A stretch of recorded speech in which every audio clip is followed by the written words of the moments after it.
waltz under the moonlight. In a small coastal town called Mirabel, where the ocean whispered secrets to the shore and lanterns glowed warmly at twilight, lived a quiet florist named Alara. She ran a tiny shop on Willow Street, where every bouquet told a story.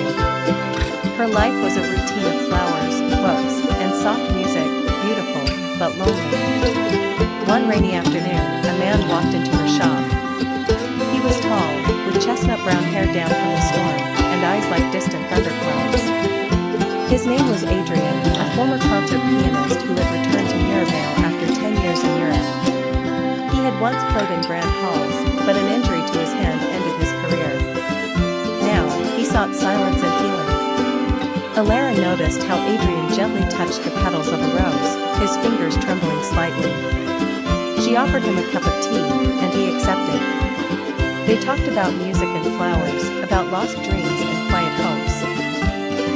Adrian visited her shop every few days, sometimes just to sit in silence, sometimes to tell her about a melody stuck in his head. As weeks passed, a subtle rhythm formed between them.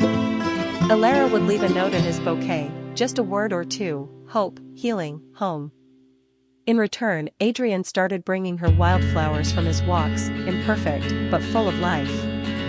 The town began to whisper about the two, how the quiet florist and the broken pianist had somehow found each other. One evening, under the glow of the annual Lantern Festival, Adrian took Alara's hand and led her to the town square, where soft music played. He could no longer perform, but he could still move. And so, they danced, a slow waltz beneath a sky filled with lights.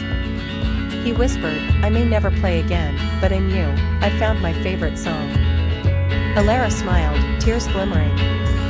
"And in you," she whispered, "I found my forever spring." They didn't need grand stages or applause. Just each other, the scent of roses, and the music of the sea. Their love bloomed like her flowers, quietly, steadily, beautifully. And every year, at the Lantern Festival, they would dance again, two souls who had once been lost, now whole in the light of love. Whispers of the lavender wind.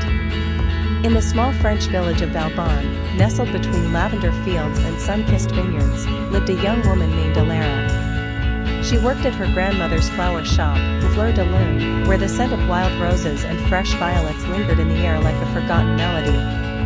Alara had grown up with flowers, poetry, and stories of love that danced through generations, yet her own heart had never truly known it. That was until Adrian arrived.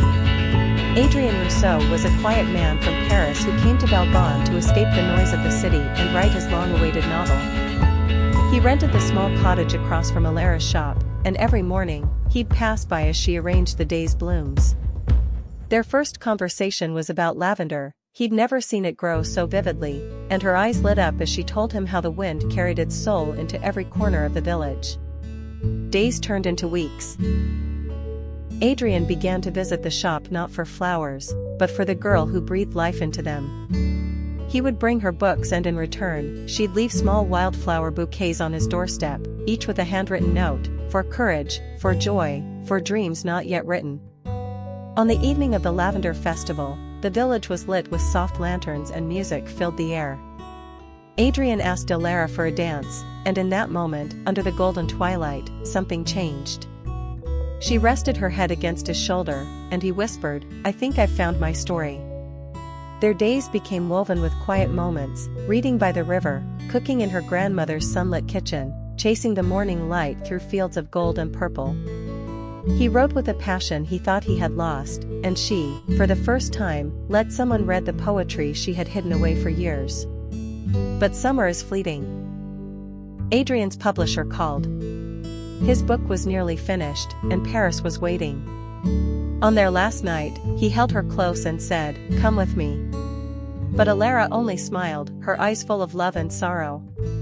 "I belong here," she whispered, "among the flowers, the wind, the stories only this village can tell." They parted at the train station, hearts heavy, yet grateful.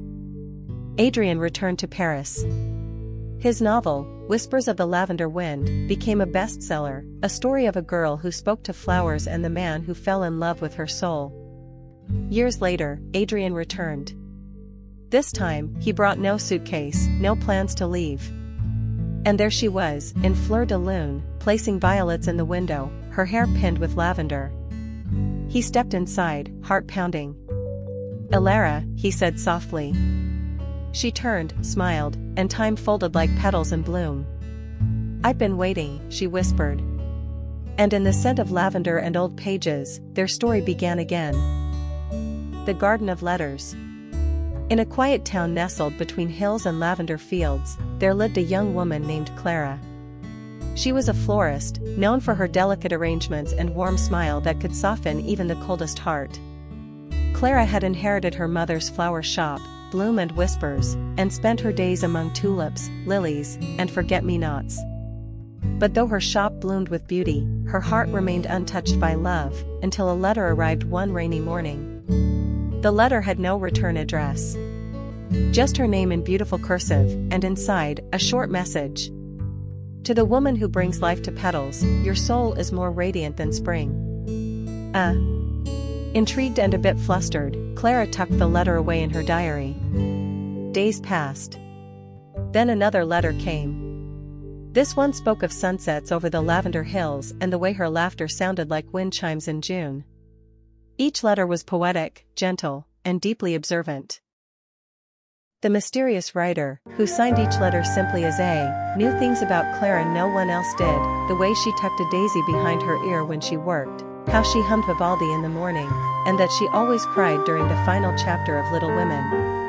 Clara began to write back, slipping her letters under a loose brick by the fountain in the garden behind her shop, just in case he was watching.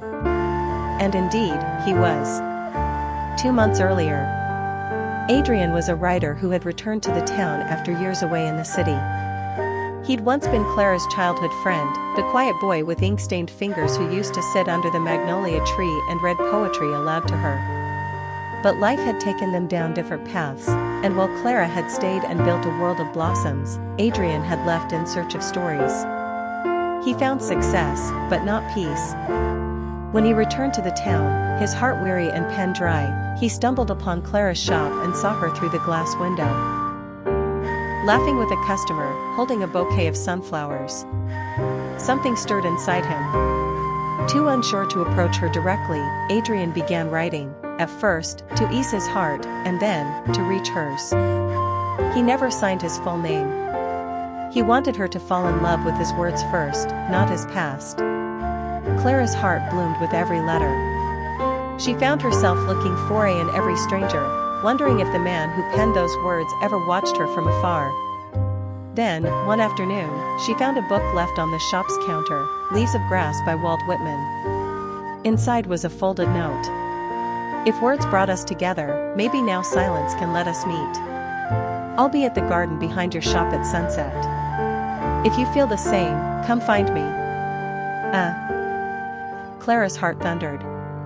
When the sun dipped below the hills, painting the sky in rose gold, she walked slowly to the garden. There, beneath the magnolia tree, stood Adrian. At first, neither spoke. Their eyes did the talking, full of memory, hope, and something newly born. Clara smiled, holding out a daisy she had picked from the path. "You're late," she teased softly. "I've been waiting for years," Adrian replied, his voice catching. From that day on, the garden behind Bloom and Whispers was more than a place of beauty, it was where a love story had taken root. Clara and Adrian spent their evenings there, reading, writing, and planting new flowers together. And though their lives had once diverged, they had found their way back to each other, through ink, petals, and the quiet magic of the heart. The end. Cherry Blossom Memo Love Letter.